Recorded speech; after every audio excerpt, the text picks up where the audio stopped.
Bonsoir professeur, aujourd'hui vous êtes aux États-Unis.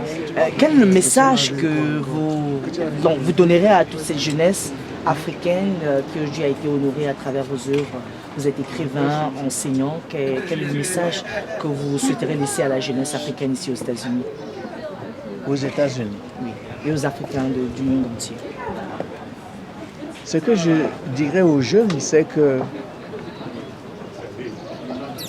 nous sommes à une période de l'histoire humaine, une période charnière, où l'Africain a un rôle fondamental à jouer. Ce n'est pas moi qui le définis, mais c'est la route de l'histoire, telle que l'histoire est en train de se passer. Nous sommes au XXIe siècle et déjà Jean XXIII, le pape, avait dans ses prophéties déjà dit que le XXIe siècle, c'est le siècle de l'Afrique. Et bon, beaucoup de gens le disent aujourd'hui. Alors cette jeunesse-là, il faut qu'elle soit prête. Cette jeunesse-là doit être préparée. Donc, elle doit voir quels sont les écueils. Or, comme avec ma petite expérience de professeur d'université, j'ai compris que la jeunesse africaine n'a pas été préparée. C'est-à-dire qu'on a fait du copier-coller au niveau des enseignements qui se déroulent dans les autres pays, pour les autres pays. Et c'est ça que la jeunesse africaine a pu acquérir. Même la jeunesse africaine qui s'en va dans ces pays-là, elle n'a pas une base. Elle n'a pas, c'est-à-dire une base solide. C'est-à-dire que je vais vous donner un petit exemple. Un Allemand qui va venir étudier aux États-Unis, il a une base allemande d'abord, depuis le jardin d'enfants. Le Camerounais, le Gabonais n'a pas cette base. Parce que ce qu'il apprend, en gros, c'est ce qui est décidé à l'extérieur, dans un autre pays, et c'est ce que lui, il apprend. Il n'apprend aucun héritage de son peuple, ce que ses pères et ses mères ont pu construire comme héritage scientifique depuis des millénaires. Il n'apprend pas ça. Il apprend seulement les prouesses des autres. Ça fait donc dire que, quelle que soit sa discipline et le poste qu'il occupe après dans la vie, il se dit toujours que c'est les autres. Il faut prendre l'exemple des autres. Il oublie que les autres même sont venus prendre beaucoup de ces exemples en Afrique, mais il y a longtemps, parce qu'on nous a effacé la mémoire.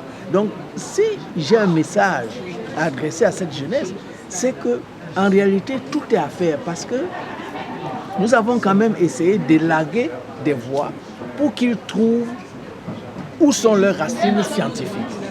Parce que la racine scientifique et la racine spirituelle, elle est très très importante. C'est l'Afrique qui est aussi la mère de la spiritualité. Mais les Africains aujourd'hui se réfèrent plutôt à la spiritualité des autres. Donc il y a tout cela qui n'a pas disparu, qui est là, et les jeunes peuvent en prendre possession pour eux-mêmes et pour l'humanité, parce que l'humanité a besoin de l'Afrique. L'humanité d'aujourd'hui est en train de c'est comme une espèce de comment dirais-je, de désorientation. Or, l'Afrique profonde est capable de ramener l'humanité à sa stabilité. On a tellement à apprendre de vous, professeur. Ma dernière question, aujourd'hui vous avez été honoré aux États-Unis. Quel est votre sentiment? Vous pensez que c'est un dur labeur qui a été récompensé? Comme je vous ai dit, je ne sais pas comment ils m'ont trouvé, mais ils m'ont trouvé.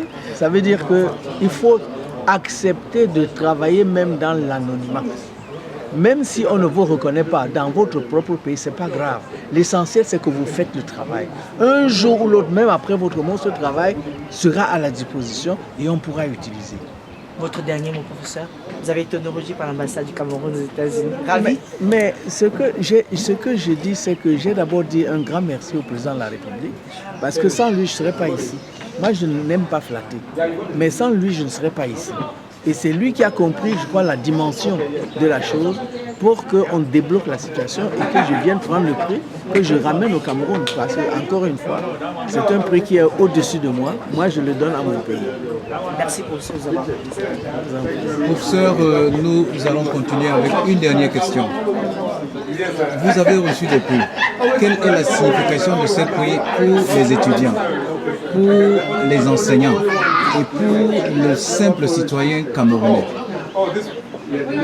Mais c'est un peu ce que j'ai déjà dit, c'est-à-dire que accepter de travailler dans l'anonymat, de ne même pas être reconnu, c'est pas grave. Quand j'étais président des écrivains du Cameroun, n'est-ce pas, dans les années 80, j'avais l'habitude de dire aux écrivains, faites des œuvres fondamentales. Ne vous contentez pas disons, d'écrire des poèmes pour louer, etc. Si vous avez le sentiment que vous devez louer, par exemple, le président de la République, faites-le. Mais ne le faites pas parce que vous voulez gagner une faveur quelconque. Faites de la vraie littérature. Bon, mais si votre littérature ne plaît pas, c'est pas grave. L'essentiel, c'est que ce que Dieu vous donne, le don qu'il vous donne pour faire cette littérature-là, faites ça, même après votre mort, elle aura sa place dans la société. Je vous remercie pour cette nouvelle fois et merci pour l'entretien que nous avons accordé. C'est moi qui vous remercie.